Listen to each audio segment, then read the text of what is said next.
hoje trago mais um tópico que me chegou através de uma mensagem no Instagram.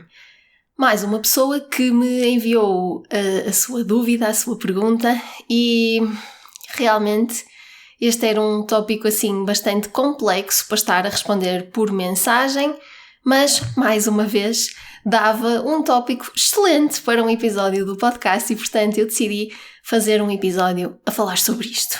E a pergunta desta pessoa tinha muito a ver com esta questão de começar numa área totalmente nova.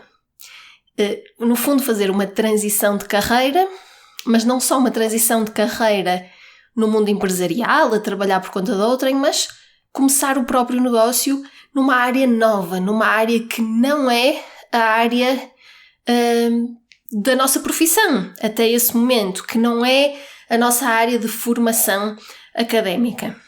No fundo, eu já falei um bocadinho sobre isto no episódio anterior, para quem ouviu o episódio anterior, quando eu dei aquele exemplo do journaling e dei como exemplo uma pessoa que já faz journaling há 10 anos, tem muita experiência com o journaling, já testou diferentes coisas, já percebeu o que funciona, o que não funciona. A sua área profissional não tem nada a ver com isto. Esta pessoa se calhar é contabilista, ou administrativa, ou fotógrafa, ou o que quer que seja, mas não tem nada a ver com isto. E então esta pessoa, ao começar um negócio nesta área do journaling, ensinar journaling a outras pessoas, através de produtos online, acompanhamento individual, o que seja, estará a começar um negócio numa área completamente nova. Depois, há também muitas pessoas que pretendem começar negócios em áreas completamente novas, que não fazem parte da sua profissão, ou seja, não fazem parte da sua formação académica nem da sua experiência profissional, mas que são áreas mais técnicas. Por exemplo, vamos imaginar uma pessoa que é contabilista e começou a interessar-se, por exemplo, pela área do design e quer tornar-se designer, por exemplo. Ou quer começar a trabalhar na área do marketing. Ou quer tornar-se copywriter. Então, há aqui duas situações um bocadinho diferentes, não é? Um tipo de negócios que pode perfeitamente vir apenas da nossa experiência, como é este do journaling, e que também pode ser complementado, apesar de poder vir altamente da nossa experiência, também pode ser complementado com formação adicional. Mas vem maioritariamente da nossa experiência. E aqui uma outra situação em que nós queremos mudar para uma área completamente diferente, mas que à partida entrar nessa área implica uma mudança de carreira para uma área técnica, que muitas vezes implica fazer formação adicional. Eu sou engenheira de formação e na minha atividade profissional o que eu fazia era desenvolvimento farmacêutico. Eu era cientista de desenvolvimento farmacêutico e quando decidi começar o meu negócio também quis começar algo numa área completamente diferente daquela em que eu atuava até aí. E a primeira coisa então que eu quero referir em relação a isto é que é possível. Eu sou a prova de que é possível. Eu não sou a única prova, há muitas mais pessoas que conseguem demonstrar isto mesmo, que é possível mudar completamente para uma área diferente, criando um negócio próprio. Mas a primeira coisa a referir é esta. Isto é possível. Consegue-se fazer. Então, esta é logo a primeira coisa. Agora, a questão aqui é muito o como é que isto se faz. Como é que se consegue fazer isto? Como é que se consegue dar este salto?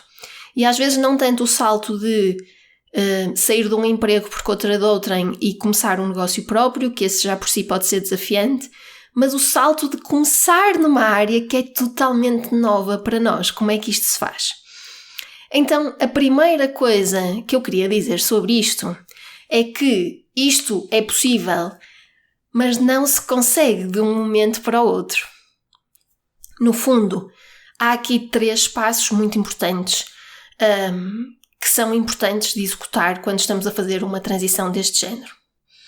E o primeiro passo, e que a maior parte das pessoas, quando mostram interesse em fazer uma transição deste género, tipicamente é porque já começou este primeiro passo, que é o passo de aprender. Aprender sobre esta nova área, sobre esta nova carreira que queremos iniciar, não é? Então, isto é sempre necessário.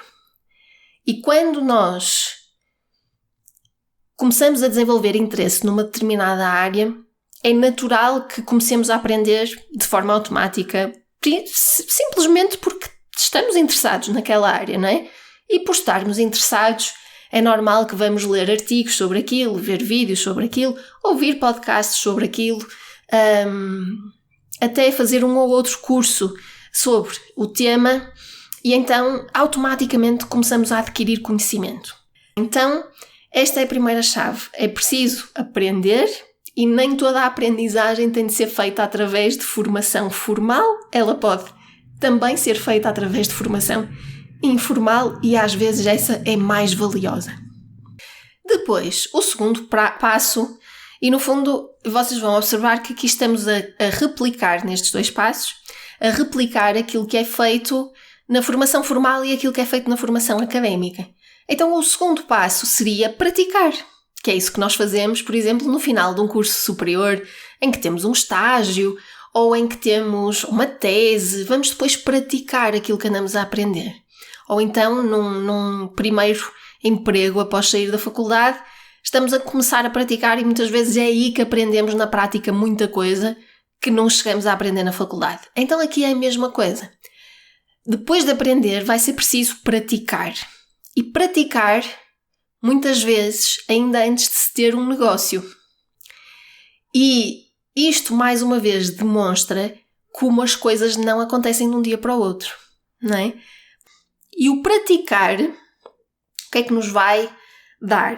Vai nos permitir reunir provas, primeiramente para nós próprios, de que temos aquilo que é preciso para ajudar outra pessoa.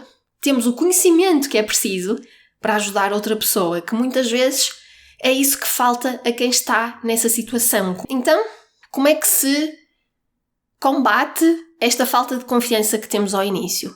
Praticando. E ao praticar vamos estar a reunir provas de que, ok, eu já consigo fazer isto. Como é que podemos praticar? Primeiramente, em nós próprios, é logo o primeiro sítio. Portanto, se aquilo que eu quero ajudar outras pessoas é criarem a sua marca, então eu tenho que criar a minha marca primeiro, por exemplo. Depois pode ser treinar com amigos ou conhecidos, arranjar alguém que precise daquele trabalho, um serviço. Vamos imaginar que primeiramente eu vou oferecer no meu negócio um serviço. Então, arranjar alguém, um amigo, um conhecido, um amigo de um amigo que precise desse serviço e oferecer esse serviço só para praticar. Outra hipótese é a mais tradicional e, mais uma vez, aquela que fazemos muitas vezes na formação académica, que é fazer um estágio. Depois destes 3 passos, no terceiro passo, trata-se de começar a comunicar. Começar a comunicar sobre estas coisas, mesmo que vocês ainda estejam no processo. E é o Gary Vaynerchuk, para quem não conhece, recomendo que vão investigar quem é, que fala muito disto de documentar o processo. Mostrar a jornada. Então, mesmo que vocês ainda estejam a aprender, documentar aquilo que estão a aprender e partilhar aquilo que estão a aprender vai desde logo começar a reunir uma audiência de pessoas que têm interesse nessas mesmas coisas. Então, podem, depois destes 2 primeiros passos, começar a comunicar. Comunicar a jornada que estão a percorrer para a vossa aprendizagem e para criarem o vosso próprio negócio. Documentar, partilhar a aprendizagem, aquilo que estão a aprender, dia após dia, e partilharem os vossos resultados, aquilo que estão a conseguir com aquilo que estão a aprender. No fundo, o processo é este.